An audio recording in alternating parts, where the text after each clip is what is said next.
Hello. Welcome back to my channel. And if this is your first time, please consider subscribing to my channel. My goal is to do a refresh of history while exploring the world through Microsoft Flight Simulator. This is a great time to be alive. Even with all the craziness that's going on around the world. While staying home, it's best to find something you love and discover other adventures, learn more about yourself and the world that we live in. I hope this will be informative. If you have kids, they can learn about the history of the world and enjoy seeing different places. Thanks again for clicking on my video. Please remember to like, share and subscribe for more contents like this. Enjoy.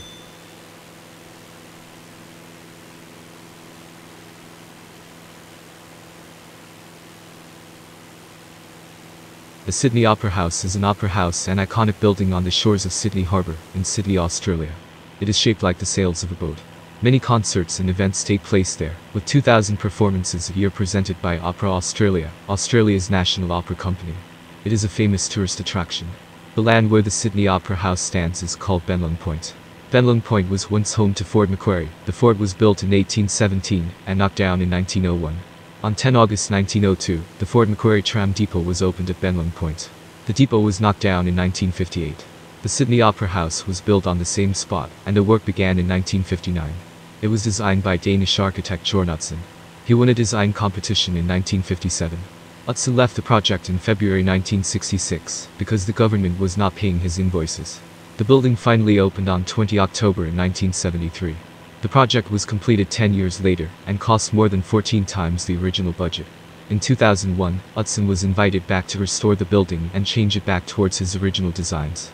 The history of Australia is the story of the land and peoples of the continent of Australia. Aboriginal Australians first arrived on the Australian mainland by sea from maritime Southeast Asia between 40,000 and 70,000 years ago, and penetrated to all parts of the continent, from the rainforests in the north, the deserts of the centre, and the sub-Antarctic islands of Tasmania and Bass Strait. The artistic, musical and spiritual traditions they established are among the longest surviving such traditions in human history. The first Torres Strait Islanders, ethnically and culturally distinct from Aboriginal Australians, arrived from what is now Papua New Guinea, around 2,500 years ago, and settled in the islands of the Torres Strait and the Cape York Peninsula, forming the northern tip of the Australian landmass. The first known landing in Australia by Europeans was in 1606 by Dutch navigator Willem Janszoon. Later that year, Spanish explorer Luis Vaz de Torres sailed through and navigated what is now called Torres Strait and associated islands. 29 other Dutch navigators explored the western and southern coasts in the 17th century and named the continent New Holland. Macassan Treppingers visited Australia's northern coasts after 1720, possibly earlier. Other European explorers followed until, in 1770, Lieutenant James Cook charted the east coast of Australia for Great Britain. He returned to London with accounts favouring colonisation at Botany Bay, now in Sydney. The first fleet of British ships arrived at Botany Bay in January 1788 to establish a penal colony, the first colony on the Australian mainland. In the century that followed, the British established other colonies on the continent, and European explorers ventured into its interior. Indigenous Australians were greatly weakened, and their numbers diminished by introduced diseases and conflict with the colonists during this period. Gold rushes and agricultural industries brought prosperity. Autonomous parliamentary democracies began to be established throughout the 6 British colonies from the mid-19th century. The colonies voted by referendum to unite in a federation in 1901, and modern Australia came into being. Australia fought on the side of Britain in the 2 World Wars, and became a long-standing ally of the United States when threatened by Imperial Japan during World War II. Trade with Asia increased, and the post-war immigration program received more than 6.5 million migrants from every continent. Supported by immigration of people from more than 200 countries since the end of World War II, the population increased to more than 23 million by 2014, and sustains the world's 12th largest national economy. Aboriginal Australia. Early indigenous prehistory. Indigenous Australians are believed to have arrived in Australia 40,000 to 50,000 years ago, and possibly as early as 65,000 years ago. They developed a hunter-gatherer lifestyle, established enduring spiritual and artistic traditions, and used stone technologies. At the time of first European contact, it has been estimated the existing population was at least 350,000, while recent archaeological finds suggest that a population of 750,000 could have been sustained. There is considerable archaeological discussion as to the route taken by the first colonizers. People appear to have arrived by sea during a period of glaciation, when New Guinea and Tasmania were joined to the continent. However, the journeys still required sea travel, making them among the world's earlier mariners. Scott Kane wrote in 2013 that the first wave may have been prompted by the eruption of Lake Toba. If they arrived around 70,000 years ago, they could have crossed the water from Timor, when the sea level was low, but if they came later, around 50,000 years ago, a more likely route would have been through the Moluccas to New Guinea. Given that the likely landfall regions have been under around 50 meters of water for the last 15,000 years, it is unlikely that the timing will ever be established with certainty. The earliest known human remains were found at Lake Mungo, a dry lake in the southwest of New South Wales. Remains found at Mungo suggest one of the world's oldest known cremations, thus indicating early evidence for religious ritual among humans. According to Australian Aboriginal mythology and the animist framework developed in Aboriginal Australia, the dreaming is a sacred era in which ancestral totemic spirit beings formed the creation. The dreaming established the laws and structures of society, and the ceremonies performed to ensure continuity of life and land. It remains a prominent feature of Australian Aboriginal art.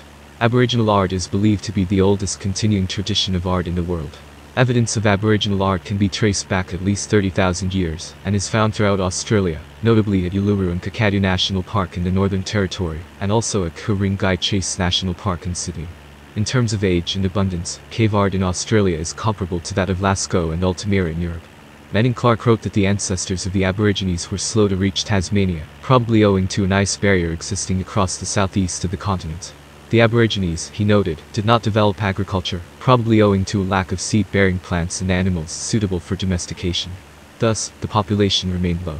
Clark considered that the three potential pre-European colonizing powers and traders of East Asia, the Hindu Buddhists of southern India, the Muslims of northern India and the Chinese each, petered out in their southward advance, and did not attempt a settlement across the strait separating Indonesia from Australia.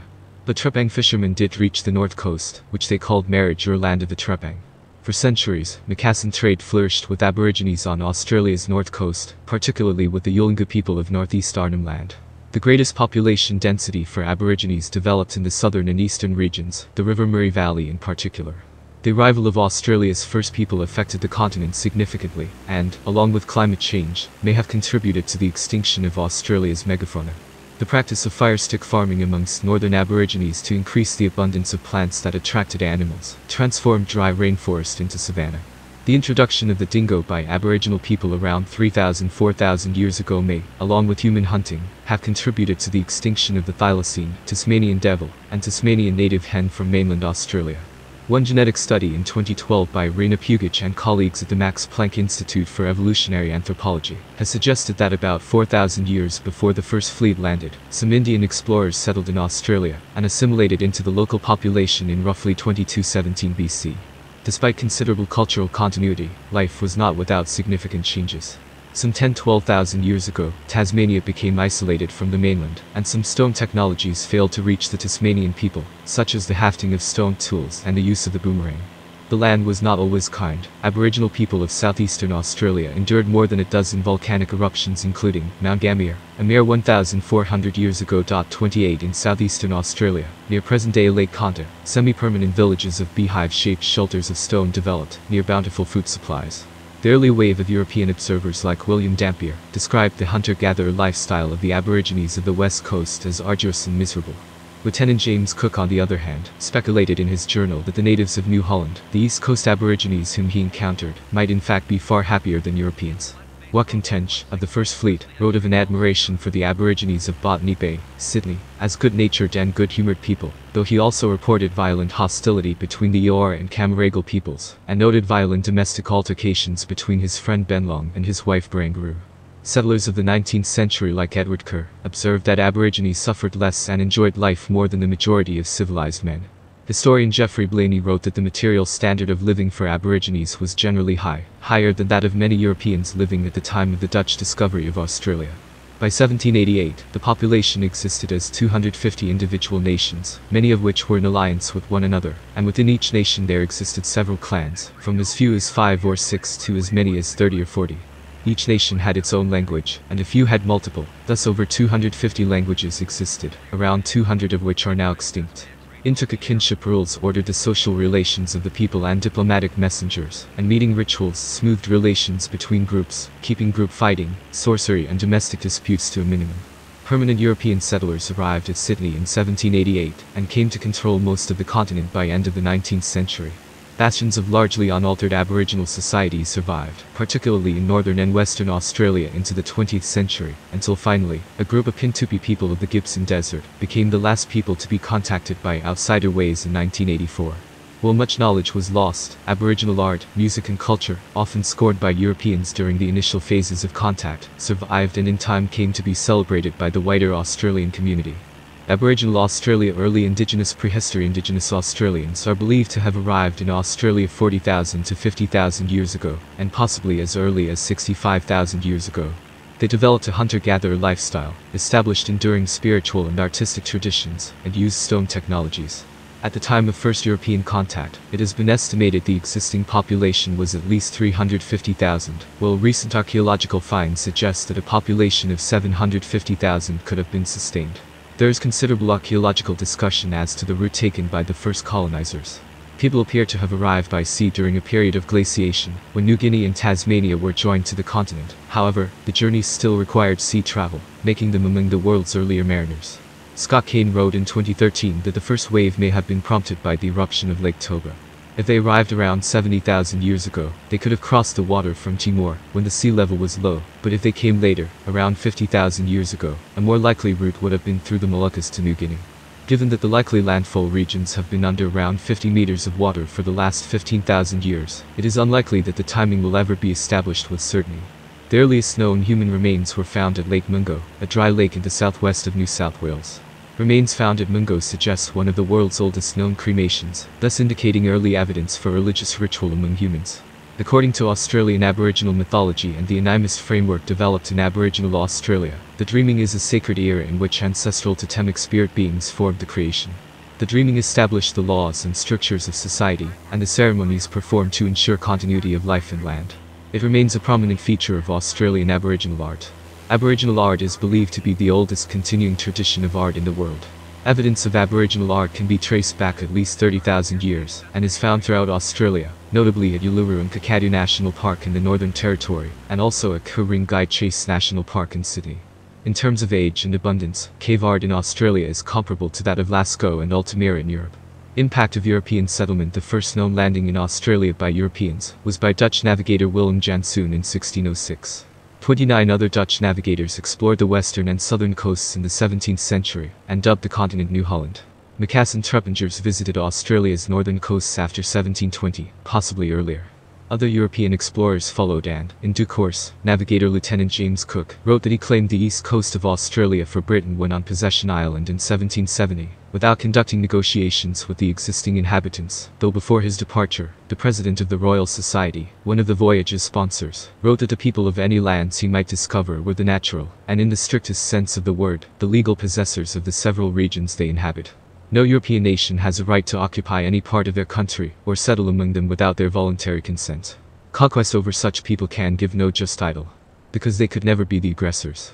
The first governor, Arthur Phillip, was instructed explicitly to establish friendship and good relations with the Aborigines, and interactions between the early newcomers and the ancient landowners varied considerably throughout the colonial period, from the curiosity displayed by the early interlocutors Benlong and Bungari of Sydney, to the outright hostility of Pemulwuy and Windradine of the Sydney region and Yagin around Perth. Benlong and a companion became the first Australians to sail to Europe, where they met King George III. Bungari accompanied the explorer Matthew Flinders on the first circumnavigation of Australia. Pemulwuy was accused of the first killing of a white settler in 1790, and Windradine resisted early British expansion beyond the Blue Mountains. According to the historian Geoffrey Blamey, in Australia during the colonial period, in 1,000 isolated places there were occasional shootings and spearings. Even worse, smallpox, measles, influenza and other new diseases swept from one Aboriginal camp to another. The main conqueror of Aborigines was to be disease and its ally, demoralization. Conflict in the Hawkesbury-Nepean River district near the settlement at Sydney continued from 1795 to 1816. Citation needed including Pemulwuy's War, 1795-1802, Tedbury's War, 1808-1809, and the Nepean War, 1814-1816, as well as the interwar violence of the 1804-1805 conflict.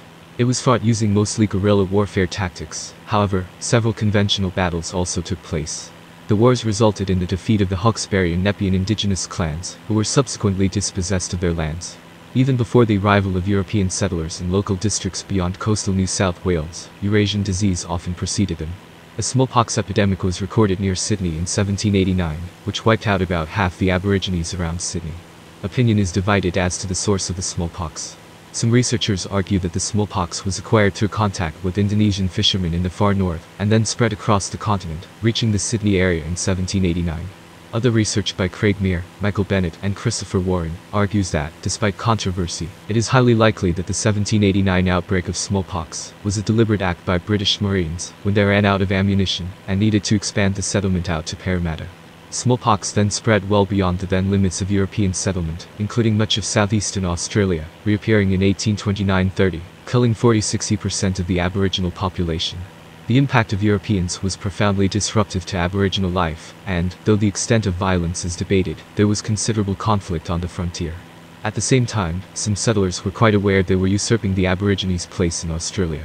In 1845, settler Charles Griffith sought to justify this, writing, "The question comes to this, which is the better right, the savage, born in a country, which he runs over, but can scarcely be said to occupy, or the civilized man, who comes to introduce into this unproductive country, the industry which supports life." From the 1960s, Australian writers began to reassess European assumptions about Aboriginal Australia with works, including Alan Moorhead's The Fatal Impact, 1966, and Geoffrey Blaney's landmark History Triumph of the Nomads, 1975. In 1968, anthropologist W.E.H. Stannard described the lack of historical accounts of relations between Europeans and Aborigines as the Great Australian Silence. 54–55 Historian Henry Reynolds argues that there was a historical neglect of the Aborigines by historians until the late 1960s. Early commentaries often tended to describe Aborigines as doomed to extinction following the arrival of Europeans. William Westcliffe's 1864 book on the colony of Victoria observed, "The case of the Aborigines of Victoria confirms it would seem almost an immutable law of nature, that such inferior dark races should disappear." Many events illustrate violence and resistance, as Aborigines sought to protect their lands from settlers and pastoralists, who attempted to establish their presence. In May 1804, at Risen Cove, Van Diemen's Land, perhaps 60 Aborigines were killed when they approached the town. The British established a new outpost in Van Diemen's Land, Tasmania, in 1803. Although Tasmanian history is amongst the most contested by modern historians, conflict between colonists and Aborigines was referred to in some contemporary accounts as the Black War. The combined effects of disease, dispossession, intermarriage and conflict saw a collapse of the Aboriginal population of Tasmania, from a few thousand people when the British arrived, to a few hundred by the 1830s. Estimates of how many people were killed during the period begin at around 300, though verification of the true figure is now impossible. In 1830, Governor Sir George Arthur sent an armed party, the Black Line, to push the Big River and Oyster Bay tribes out of the British settled districts. The effort failed, and George Augustus Robinson proposed to set out unarmed to mediate with the remaining tribespeople in 1833.